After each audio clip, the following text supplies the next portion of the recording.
ప్రపంచ కప్ 2024లో ఇప్పటి వరకు కూడా చిన్న జట్ల మధ్య లేదంటే చిన్న జట్లు పెద్ద జట్ల మధ్య మాత్రమే మ్యాచ్లు జరిగాయి. కానీ మొదటిసారి ఈ ప్రపంచ కప్లో రెండు పెద్ద జట్లైన ఆస్ట్రేలియా, ఇంగ్లాండ్ మధ్య మ్యాచ్ జరిగింది.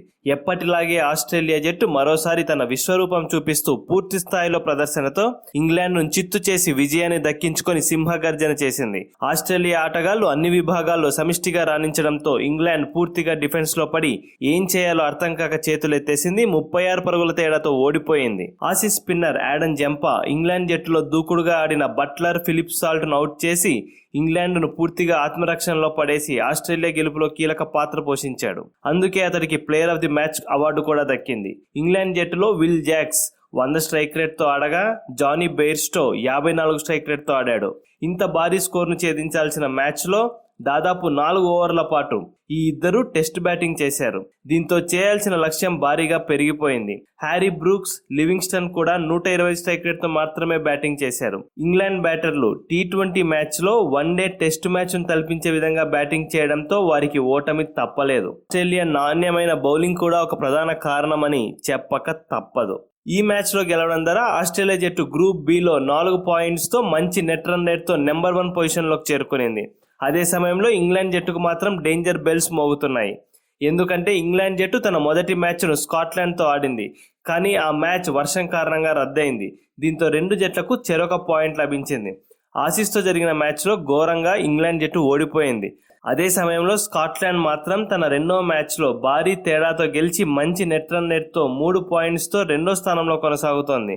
పొరపాటున స్కాట్లాండ్ గనక ఆస్ట్రేలియాతో జరగబోయే మ్యాచ్లో ఇంగ్లాండ్ కంటే తక్కువ తేడాతో ఓడిపోయి మిగతా రెండు జట్లతో జరగబోయే మ్యాచ్లో భారీ తేడాతో కనుక గెలిచినట్లయితే ఇంగ్లాండ్ను వెనక్కినట్టే ప్రమాదం ఉంది.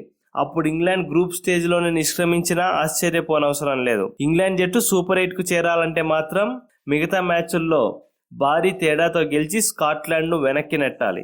ఈ మ్యాచ్ హైలైట్స్ విషయానికి వస్తే టాస్ గెలిచిన ఇంగ్లాండ్ జట్టు మొదట బౌలింగ్ చేయాలని డిసైడ్ అయింది. బ్యాటింగ్కి దిగిన ఆస్ట్రేలియా జట్టుకు ఓపెనర్లు ట్రావిస్ హెడ్, డేవిడ్ వార్నర్ మెరుపులు మెరిపించారు. అద్భుత ఆరంభాన్ని అందించారు. ఇద్దరూ కూడా 200కు పైగా స్ట్రైక్ రేట్తో స్కోర్ బోర్డును పరుగులు పెట్టించారు.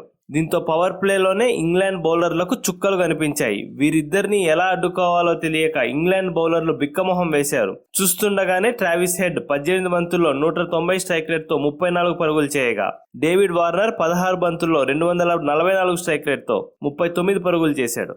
వీరిద్దరి దెబ్బకు ఆస్ట్రేలియా స్కోర్ వాయువేగంతో దూసుకెళ్లింది. ఇద్దరూ కలిసి మొదటి వికెట్కు 70 పరుగుల భాగస్వామ్యాన్ని నెలకొల్పారు. ఎంతో సాఫీగా సాగిపోతున్న ఇన్నింగ్స్ను మోయిన్ అలీ బ్రేక్ చేశాడు. డేవిడ్ వార్నర్ను క్లీన్ బౌల్ చేశాడు. ఆ తరువాత ఓవర్లోనే ట్రావిస్ హెడ్, జోఫ్రా ఆర్చర్ బౌలింగ్లో క్లీన్ బౌల్డ్ అయ్యాడు. వెంటనే వికెట్లు పడినప్పటికీ ఆస్ట్రేలియా బ్యాట్స్మెన్ ఎక్కడా కూడా తడబడకుండా, ఒత్తిడికి లోనవ్వకుండా ఆ తర్వాత కూడా బ్యాటింగ్ చేశారు.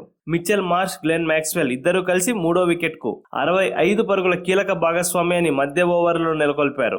ఇంగ్లాండ్ బౌలర్లను సమర్థవంతంగా ఎదుర్కొన్నారు. వీరిద్దరూ భారీ భాగస్వామ్యం నెలకొల్పినప్పటికీ కొద్దిగా నెమ్మదిగా ఆడారు. ముఖ్యంగా మ్యాక్స్వెల్ 25 బంతుల్లో 28 పరుగులు మాత్రమే చేయగలిగాడు. ఆదిల్ రషీద్ బౌలింగ్లో అవుట్ అయ్యాడు. మిచెల్ మార్ష్ 25 బంతుల్లో 35 పరుగులు చేసి పెవిలియన్ చేరాడు.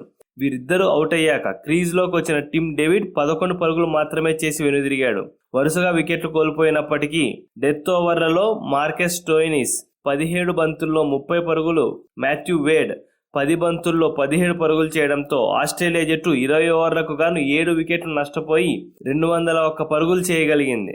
ఈ ప్రపంచ కప్లో 200 మార్క్ని అందుకున్న మొదటి జట్టుగా ఆస్ట్రేలియా నిలిచింది. ఇంగ్లాండ్ బౌలర్లలో క్రిస్ జోర్డాన్ 2 వికెట్లు దక్కించుకోగా Moeen Ali, Jofra Archer, Adil Rashid, Livingstone ఒక్కో వికెట్ పడగొట్టారు. 202 పరుగుల విజయ లక్ష్యంతో బరిలోకి దిగిన ఇంగ్లాండ్ జట్టు ఆరంభంలో మెరుపులు మెరిపించినప్పటికీ ఆ తర్వాత ఆస్ట్రేలియా బౌలర్ల దెబ్బకు పూర్తిగా తడబడి చివరికి చెతికిలబడి ఓటమి పాలైంది. ఇంగ్లాండ్ ఓపెనర్లు ఫిలిప్ సాల్ట్, జోస్ బట్లర్ ఇద్దరు కూడా అద్భుత ఆరంభం అందించారు. ఇద్దరు కలిసి మొదటి వికెట్కు 73 పరుగుల కీలక భాగస్వామ్యాన్ని నెలకొల్పారు. ఈ భాగస్వామ్యాన్ని, వీరి దూకుడును చూశాక ఇంగ్లాండ్ గెలవడం సులభమే అని అనిపించింది. కానీ ఆడమ్ జంపా ఎంట్రీతో ఒక్కసారిగా సీన్ తలకిందులైంది. 23 బంతుల్లో 35 పరుగులు చేసిన ఫిలిప్ సాల్ట్ జంపా బౌలింగ్లో అవుట్ అయ్యాడు. ఇక 28 బంతుల్లో 42 పరుగులు చేసిన బట్లర్ కూడా అదే జంపా బౌలింగ్ లో భారీ షాట్ కు ప్రయత్నించి కమిన్స్ కు క్యాచ్ ఇచ్చాడు. వీరిద్దరూ అవుట్ అయ్యాక ఇంగ్లాండ్ బ్యాటింగ్ ఆర్డర్ పూర్తిగా గాడి తప్పింది. మిగతా బ్యాట్స్మెన్లు ఎవరూ కూడా ఆశించినంత దూకుడుగా ఆడలేదు.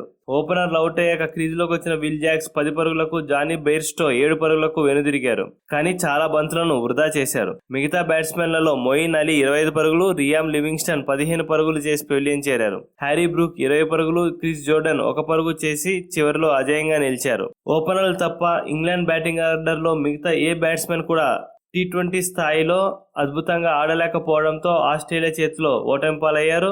దీంతో 20 ఓవర్లకు గాను ఇంగ్లాండ్ జట్టు 6 వికెట్లు నష్టపోయి 165 పరుగులు మాత్రమే చేయగలిగింది. దీంతో ఇంగ్లాండ్ జట్టు 36 పరుగుల తేడాతో ఘోరంగా ఓడిపోయింది. ఆస్ట్రేలియా బౌలర్లలో ఆడమ్ జంపా, ప్యాట్ కమిన్స్ 2 వికెట్లు దక్కించుకోగా హాజిల్వుడ్, మార్కస్ స్టోయినిస్ 1 వికెట్ పడగొట్టారు. మొత్తానికి ఆస్ట్రేలియా దూకుడు చూస్తుంటే ఈ టోర్నమెంట్ లో భారీ ప్రదర్శనకు ముందుగానే ప్రణాళిక రచించినట్లు కనపడుతోంది. ఇటువంటి సందర్భంలో టీమిండియాతో పాటు మిగతా పెద్ద జట్లు అన్నీ కూడా ఆస్ట్రేలియా విషయంలో చాలా జాగ్రత్తగా వ్యవహరించవలసిన అవసరం ఉందని మాత్రం ఆసీస్ ఈ మ్యాచ్ ద్వారా హెచ్చరికను పంపింది.